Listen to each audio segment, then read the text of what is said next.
El punto clave de una distopía indeseable es que sus pobladores no se dan cuenta de que viven en una. Al contrario, lo considerarán como algo normal y o hasta natural. La distopía más aterradora e increíble sería esa que por su complejidad nadie sería capaz de imaginar. Esa que de la misma forma sería inmensamente difícil de poder ver. Nuestro mundo. ¿Pueden las personas de a pie o las un poco más privilegiadas comprender, aunque sea de una forma básica, una parte de la complejidad del mundo? Para empezar, según el Banco Mundial, solo un 32% de la población mundial se ha inscrito al tercer nivel educativo, nivel en el que comúnmente temas como sociedad, ciencia, economía y filosofía empiezan a ser estudiados, por lo que de forma mayoritaria la población mundial desconoce lo básico sobre el funcionamiento del sistema, a un nivel nacional y global. Por demás, está que aún los que cuentan con títulos tampoco son inherentemente conscientes. Esto es irónico y doloroso en un momento en el que el empoderamiento personal aqueja y se inserta en la cultura masiva, cual neoliturgia. Libros de autoayuda, coach, cursos de líder interior, sectas, movimientos sociopolíticos que llaman a los individuos a luchar por su dignidad y o su libertad, con consignas más que dudosas. Si hay un protagonista mediático de esta era, ese es el individuo, como concepto e ideal. Y es que hoy las revistas llaman a esta generación millennial y la acusan de variopintos actos individualistas, mientras al mismo tiempo se les atañen virtudes rompedoras y se les considera como el progreso de una sociedad más centrada en el individuo. Un individuo que ignora el funcionamiento de su mundo. Un individuo que sin darse cuenta comienza a crear la primera epidemia de soledad con capacidad para ser un problema de salud mundial. Tan grave es el hecho del poderoso individualista que en los últimos 15 años la tasa de suicidios ha aumentado en un 24%. Este dato no refleja a quienes intentaron quitarse la vida y no lo lograron, que al menos en México el número de quienes lo intentaron es 20 veces mayor que el de quienes lo lograron. El individuo citadino ya no se enfrenta a la falta de comida o al temor al clima, se enfrenta al vacío, la pobreza, la humillación y la soledad, factores estrechamente relacionados al suicidio. ¿Puede una persona sin educación adecuada y aquejada de problemas realizar un adecuado examen sobre su realidad inmediata y no tan inmediata? Parece lógico creer que no lo tendrá tan sencillo. Ahora revisemos. Si algo terrible ocurriera o estuviese ocurriendo, ¿qué podrían hacer las personas promedio para solucionarlo? Defenderse o al menos darse cuenta de lo que ocurre.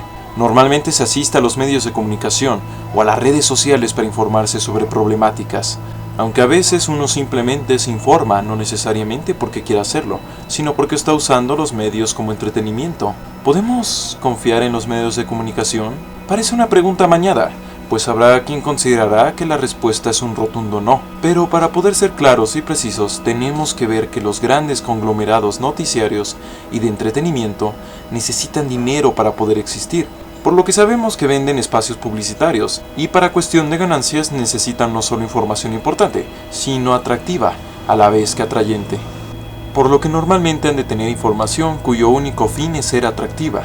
Por otro lado tenemos la teoría de la agenda setting, la cual argumenta sobre cómo los medios masivos de comunicación visibilizan e invisibilizan situaciones con toda libertad. Esto al elegir qué noticias han de cubrir y qué noticias han de publicar. Por demás que inevitablemente alteran el tono de las noticias, usualmente debido a los procesos de producción intrínsecos de este medio.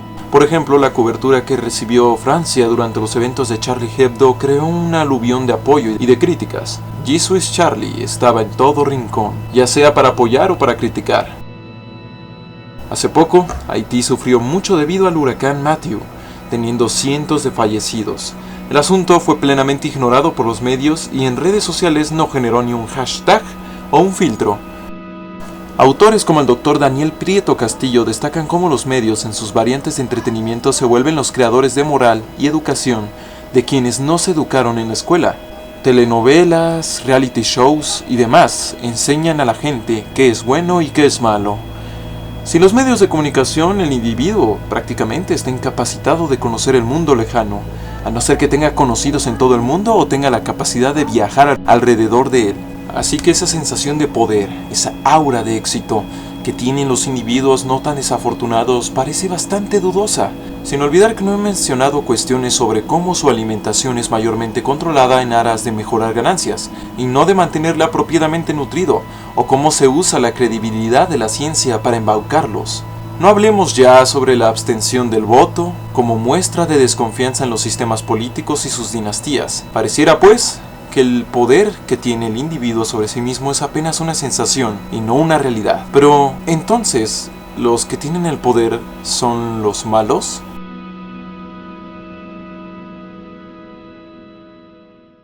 Imagina que gobiernas tu nación. ¿Cómo solucionarías las cosas? Solo considera que cambiar algo puede alterar cosas que no te esperas, porque un gobernante tendrá que preocuparse del contexto político, local e internacional, lo cual está relacionado a los recursos de su nación. Aquí entra la economía y la globalización, generando influencias negativas y positivas en una cantidad gigantesca de habitantes, y para colmo, tendrás que lidiar con lo fortuito del comportamiento climático.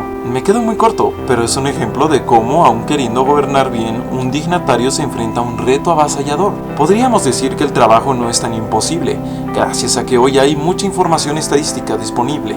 Pero lo cierto es que no es sencillo. Los datos no siempre coinciden, por grande que sea la agencia o por rigurosa que sea la metodología que se haya hecho, de manera que se están haciendo esfuerzos por lograr obtener información más confiable.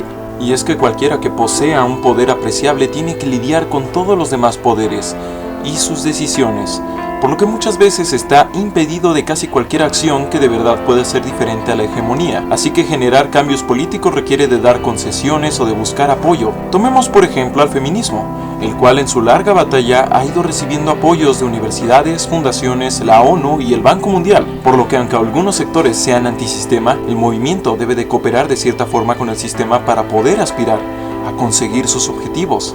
De lo contrario, de ser antisistema hasta su médula, el sistema lo rechazaría. Sea de derecha o de izquierda, los movimientos están subordinados por fuerza política a dar concesiones y hasta a abandonar algunos de sus objetivos en el camino. Frente a estos hechos, hablar de un gobierno mundial es más algo que se opone a la lógica que a la creencia en la democracia. Aunque esto no pasara y hubiese un gobierno mundial plenipotenciario, ocurriría algo parecido a lo ocurrido en Roma.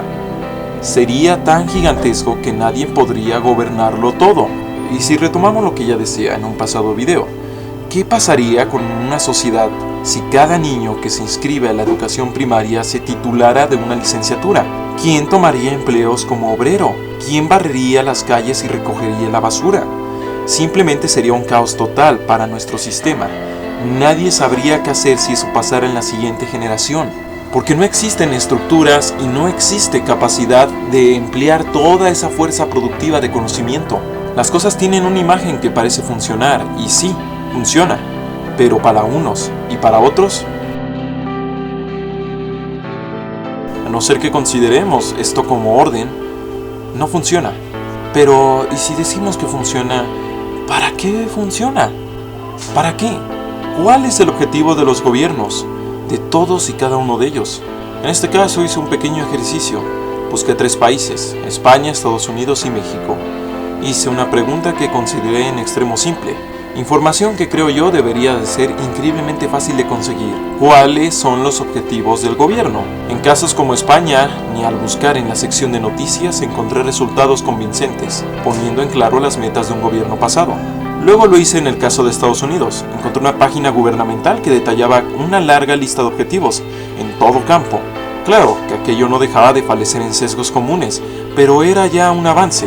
Por último, en el caso de México, solo encontré una noticia, una simple declaración, donde de forma muy puntual se establecen objetivos. ¿No es extraño cómo dejamos que nos gobiernen quienes no nos han dicho cuáles son sus objetivos específicos? Y en muchas ocasiones ni siquiera la forma en la cual esperan lograrlos. En el caso de Estados Unidos, su sitio parece no explicar cómo espera cumplir sus metas en empleos, si la Reserva Federal puede afectar este campo sin rendir cuentas a nadie. Como tal, parece que no hay prioridad respecto de un punto en los objetivos de las naciones revisadas. No hay un objetivo que hable en factores relacionados a la condición humana, como la felicidad. Esto se puede justificar en el hecho de que no es fácil cuantificar algo así, pero en un mundo que, como ya se expuso, empieza a sufrir emocionalmente de forma masiva, esto parece no ser muy claro. Para ahorrar tiempo y no alargar Otra cosa que frena aún más a los gobiernos son las millonadas que se pierden por corrupción y por oligarquías. No solo se pierde dinero, he de decir, también se pierden esfuerzos. Entonces, ¿quién se detendría a pensar que las cosas podrían estar yendo mal al auspicio de la comodidad material?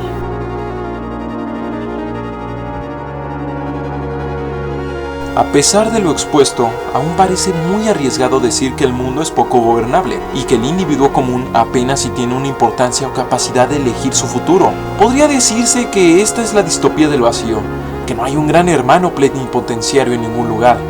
Hay muchos que hacen un intento de mantener cierta hegemonía. No hay un rey del mundo, hay una diversidad de poderes repartidos en entes clandestinos, secretos, legales, económicos e individuales. No hay una meta, no hay un fin. No la hay porque nadie puede imponerla.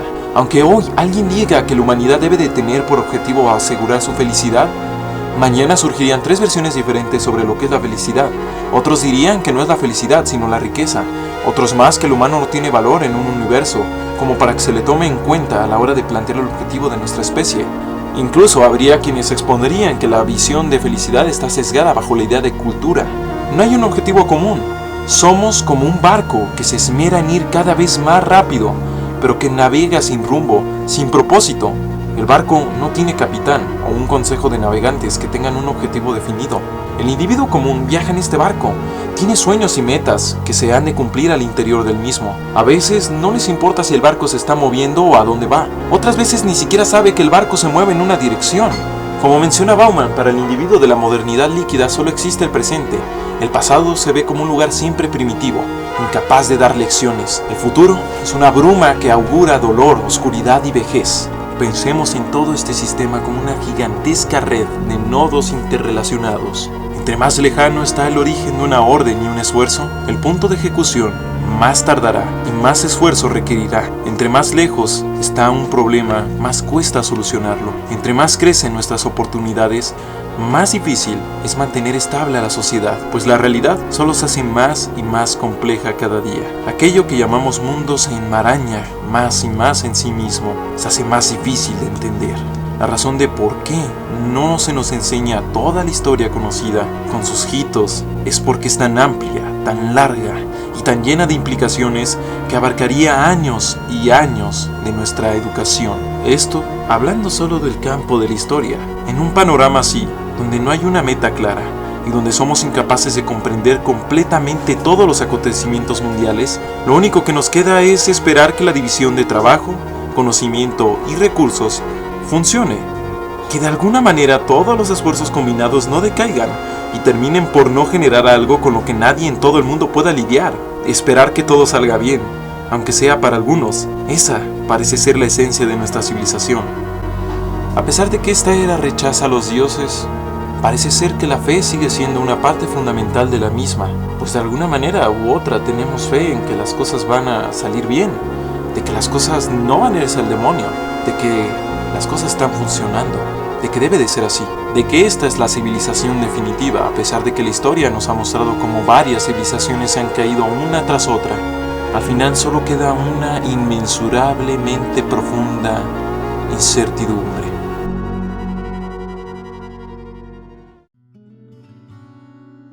Imagina el siguiente ejemplo. Al interior de un vaso hay una bacteria. Es asexual y se reproduce cada minuto. La pregunta aquí es, ¿cuánto tardará el vaso en llenarse? Bueno, la respuesta es dentro de 1 hora. ¿En qué momento el vaso estará a la mitad de bacterias? Bueno, de hecho, es hasta los 59 minutos, 1 minuto antes de la hora, que la bacteria habrá llenado la mitad del vaso. En el minuto siguiente se duplicará y lo llenará. Así, de golpe, de repente, durante el 90% del tiempo no ocurrió prácticamente nada. En la realidad existen este tipo de cosas que no podemos ver debido a nuestra ignorancia. Algo que súbitamente aparece de la nada. ¿Por qué? Porque no podíamos verlo, no podíamos buscarlo. La realidad es así de compleja, de increíble, de inquietante. Eso es todo por ahora. Agradezco mucho a los Patreons que me ayudan a seguir con este proyecto. También, si te ha gustado este video, podrías apoyarme con un compartido o a través de Patreon, ya que este canal es pequeñito y de verdad me gustaría seguir creciendo. Muchísimas gracias por ver este video. Se despide Esquizofrenia. La realidad es frágil. Hasta pronto.